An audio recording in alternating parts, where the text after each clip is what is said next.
So today I wanted to talk about the anime The Quintessential Quintuplets, which so far seems to be a one-season harem anime based on a currently running manga serial by Negi Haruba. Initially, I passed over this series when figuring out what anime to watch this season, but several AniTubers had made some encouraging comments about the series and the way that it approaches the rather toxic elements of the harem genre. So I was intrigued enough to give it a go after I'd finished the 3-episode rule for most of the stuff I'd chosen to watch.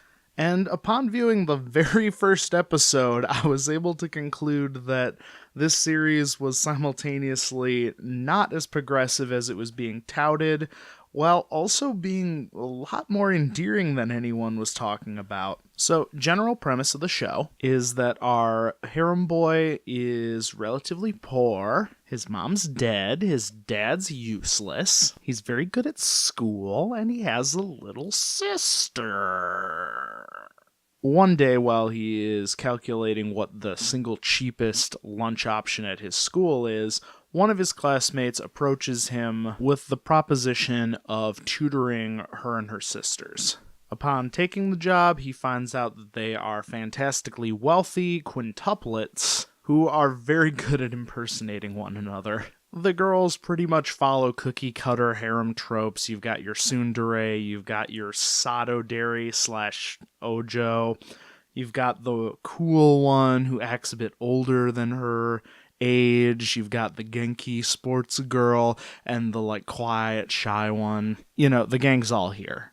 But what's kind of key and pivotal to this series' appeal is that since they're all sisters, they have interesting, already developed interpersonal relationships with one another and are not looking to screw each other over to get with this dude. Which is an interesting reversal of usual harem tropes, because normally it's the harem girls who are interrupting the harem guy's sense of normality, and usually the girls don't have a lot of personal connection to one another unless it's to be purely antagonistic. Another important aspect is that our harem dude actually has a personality and is not really looking to get laid in this situation anyway. His main motivator is the poverty in which his family lives in. So right off the bat, he's got clear goals, he's not an audience voyeur, and the girls have to learn to deal with him and vice versa.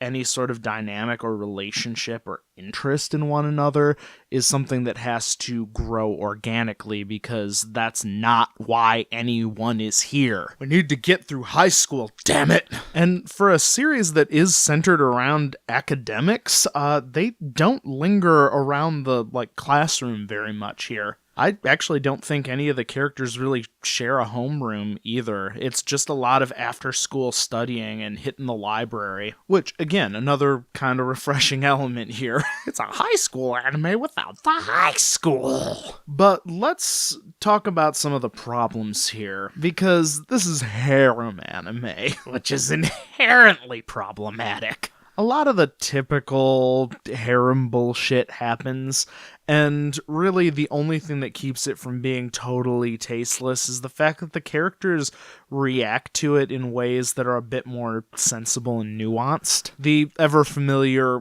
girl A and harem guy are in a compromising position and found by girl B scenario happens, but then the sisters all kind of gather around to examine what happened and figure out whether or not this means that harem dude is untrustworthy, eventually coming to the conclusion that this was all an accident. But that whole tired trope still happened anyway, and being impressed by the characters responding to it like decent people is kind of setting the bar low. Additionally, during the very first episode, the sadistic princess-type sister ends up drugging the main guy and chucking him in a taxi to get him out of their house, which is pretty gross and thankfully is not unremarked upon in the series itself. It's brought up several other times down the road. But from the get-go, I'm just kind of fucking yikes! poverty is probably the only thing that would put me back in that house. If that had happened to me, like, she fucking roofies him, like, episode 1. More of a, like, nitpicky bit of toxicity in here is that our main harem boy is doing a lot of emotional labor, even more so than tutoring these girls, is he's having to engage with their various, like, trials, tribulations, and hang-ups, and totally dismisses that aspect of the job. Like, he's trying to, like, turn away the, like, large amount of money that he's being paid. He's like, oh, this is too much. And it's like, no, you're dealing with the emotional baggage of 5 high school girls. Like, emotional labor is valid labor. There's also this subplot about the sister who acts and looks a bit older than she is, where they set things up so that you think she's either, like, a sex worker or, like, dating a significantly older man, when in actuality, once the, like, twist is revealed, it's actually something else that she's got going on, and it's like, okay, it's cool that, like, that didn't happen, but the fact that you tease that could have been happening is kinda also not the greatest.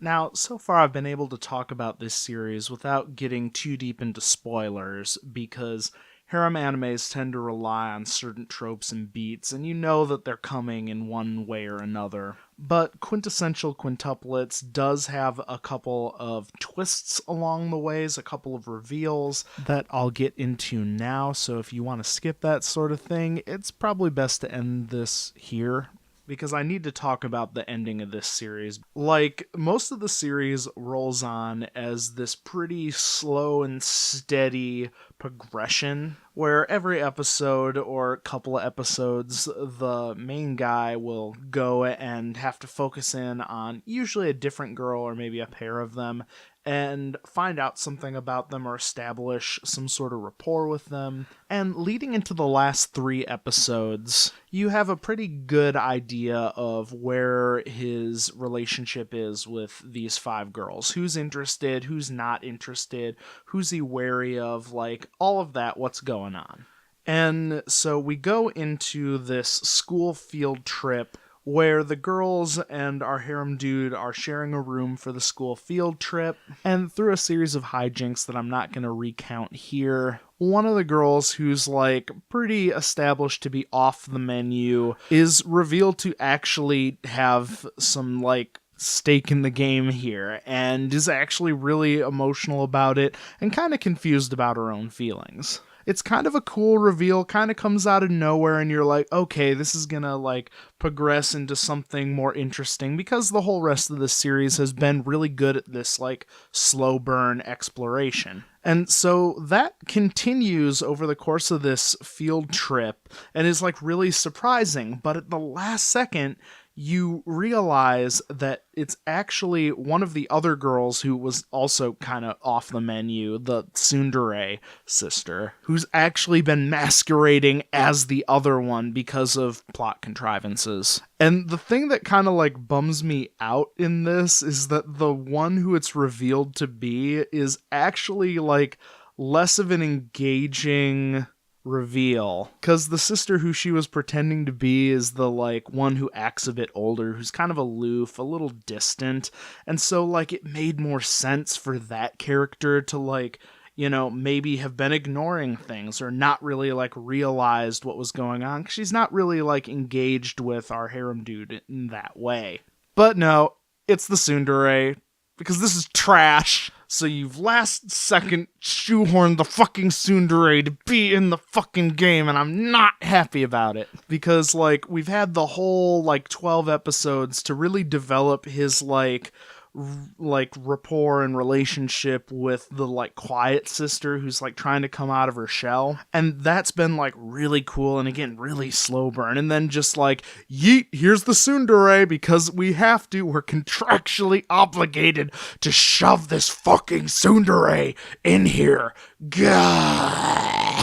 Because, like, there's not been a whole lot of stuff up to that point establishing that the, like, tsundere sister is like softening up to him. Like, she kind of plays hardball like constantly, with her only like redeeming like relationship with him being that she's not as bad as the like sadist who fucking drugged him in episode 1. And then after this fucking like huge reveal, we get such a like spectacular non-ending as to rival the bullshit that was the ending of How I Met Your Mother. Because this show has the same framing device as How I Met Your Mother, where you find out in episode 1 that like harem dude is gonna marry one of these sisters like way in the future. And so we get to the end of episode 12 and there's this whole thing in the future where his like little sister is grown up and she's late for the wedding, and we get to the wedding and we don't know which sister it is still. Like, they all like vaguely look similar, and like in a wedding dress you have no clue, and there's no other like indication of the other sisters or anything, so like you can't process of elimination that. And I'm just like, so are we getting a season 2, or are you guys just like blue balling us the hardest? Because this is some bullshit. And I went and looked it up, and they've only adapted like the first 2 like collection of chapters from this manga series. So like the source material is still ongoing, and they're just being stupid. It's like those fucking 2000s animes that were just like, well, the manga's still going, so let's just abruptly end this shit for no reason and never do more with it. I'm so angry. Because it's slow burn, and because like these girls like have relationships with one another, I'm like I like these characters a lot and I want to see more of them, but they just kind of like nip that shit in the bud there. Which is weird because, like, Crunchyroll and, like, Funimation have been doing an English simulcast for this. Like, you know, not every anime gets that sort of special treatment. So, like, you know, is there going to be a season 2? I mean, I hope there is, because this was good despite, like, many of its problematic shit. Like, I like me a romantic comedy, and, like, this was pretty decent, all things considered, even if we're setting the bar at limbo level. So yeah, I guess in conclusion, my thoughts here are that this is a good anime series if you're into this sort of like genre piece, but you know, be careful if you aren't, because you know, harem anime is, even at its best, kind of problematic, and this ending can just get fucked. Anyway, as always, thanks for listening to my cruddy opinions. I'll link my playlist of various anime-related podcast materials if you've made it this far and liked what I did here. I've been trying to do seasonal roundups, talk about anime films that I'm able to see in theaters, and what have you. Ciao.